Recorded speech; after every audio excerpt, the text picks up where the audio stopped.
दौलतपुर ऐं भर पासे वारनि इलाइक़नि में रोलू कुतनि जो आज़ार ख़त्म न थी सघियो। रोलू कुतनि नौजवान मोहम्मद हनीफ़ खे ॾाढे ज़ख़्मी करे विधो।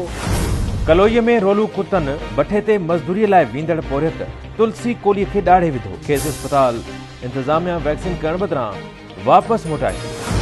खिपरो में रोलू कुतनि जो आज़ार घटिजी न सघियो। रोलू कुतनि जंगशाह कॉलोनी में नाज़िया अबूपोटो ऐं भिट भाइटी में हाकिम ओड खे ॾाढे ज़ख़्मी करे विधो। कुते ॾाढियल मुतासिरनि खे तालुके अस्पताल मां वैक्सीन कई वई। जाम साहब जे मुख चौक ते बरसाती पानी तलाउ जो ॾेख ॾियण लॻो। शहरियुनि जो चवणु आहे बरसाती पानी नेकाल कराए वञे, ॿी सूरत में एहतिजाज कयो वेंदो। कंधरा में गुज़िरियल राति जो पयल बरसात खां पोइ शहर जूं मुख बाज़ारूं ऐं घिटियूं तलाउ जो ॾेख ॾियण लॻियूं आहिनि। गंदो पाणी बीठल हुअण सबबि शहरी बिटे अज़ाब में मुब्तला थी विया आहिनि। कश्मीर में बरसात बाद रस्तनि ते बरसाती पानी बीहजी वियो आहे। टीएमओ ऐं टाउन अमले शहर जे मुख्य कारोबारी मर्कज़नि तां बीठल बरसाती पानी नेकाल करण लाइ के उपाव न वरिता। मशाइख लॻ ॻोठ गंवार महर में बिजलीअ जे शॉर्ट सर्किट मां पोरियत जे घर खे बाहि वकोड़े वई। घर में पयल समूरो सामान सड़ी रखिजी वियो। मुतासिर खुलियल आसमान हेठि वेठल आहिनि। ॿारनि खां वाहुर जी अपील कई आहे। बेहड़ में डेरा ऐं ख़ासि खेली बिरादरी जे बिंदुरनि में जारी तकरार तां हथियारबंदनि मेहंदीअ जे कारखाने ते काह करे फायरिंग करे ॾिनी। डंडा लॻण सबबि 3 ॼणा ज़ख़्मी थी पिया। ज़ख़्मी अस्पताल मुंतक़िल। मीरपुर बुरड़ो में आवाज़ न्यूज़ ते ख़बर नशर थियण खां पोइ इंतज़ामिया लिंक रोड जो कमु ॿीहर शुरू कराए छॾियो। लिंक रोड जो कमु कराइण ते ॻोठाणनि तरफ़ां ख़ुशी जो इज़हार कयो वियो आहे। मुंहिंजो दड़ो वेझो ॻोठ गोलीमार में बिजलीअ जो करंट लॻण सबबि 10 सालनि जो गदा हुसैन चांडियो ज़ख़्मी थी पियो। नींगर खे बेहोशी वारी हालत में अस्पताल मुंतक़िल कयो वियो। नबीसर रोड में मुख़्तलिफ़ ॻोठनि जी सफ़ाई सुथराई लाइ समाजी तंज़ीम जे सहकार सां ॻोठाणनि में सफ़ाई जो सामान विरहायो वियो। तक़रीब दौरान असिस्टेंट कमिश्नर कुनरी मोहम्मद हुसैन खोसो ऐं समाजी तंज़ीम जे अॻवान इरशाद अली अब्बासी ॻोठाणनि खे सफ़ाई सुथराई बाबति जागरता आगाही पिणु ॾिनी।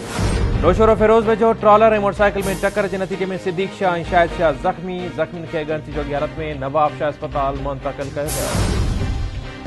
उडेरो लाल में रोलू कुतनि ते ज़ाब्तो न अची सघियो। मकरानी पाड़े में रोलू कुते जे हमले में अब्दुल हमीद कमरानी ज़ख़्मी थी वियो। मुतासिर जे वारसनि कुते ॾाढनि जो टाउन इंतज़ामिया ख़िलाफ़ केस दाख़िल कराए छॾियो।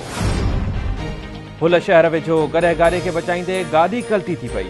हादसे जे नतीजे में मोहम्मद अहमद, ज़ाहिद ऐं वहाब ज़ख़्मी अस्पताल मुंतक़िल।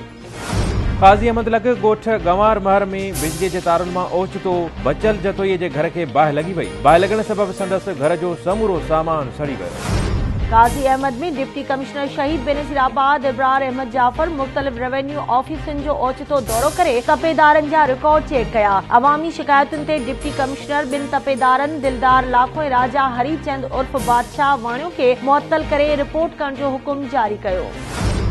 सेवण वेझो ॻोठ करमपुर में रोलू कुतनि माजिद सोलंगी, अली मोहम्मद ऐं हिक औरत खे ॾाढे ज़ख़्मी करे विधो। ज़ख़्मियुनि खे अस्पताल मुंतक़िल कयो वियो। शिकारपुर में जेल इंतज़ामिया पारां ईद मिलादुल नबी मुनक़िद कयो वियो। जेल सुप्रीडेंट इशफाक अहमद कलवड़ समेत ॿियनि अमलदारनि शिरकत कई। सखर वेझो ॻोठ दोलवारो में प्लाट जी मालिकी तां चाकराणी बिरादरी जे घरनि ते हमलो करे सैयद चाकराणी खे ज़ख़्मी करे विधो। खेसि तिबी इमदाद लाइ अस्पताल पहुचायो वियो।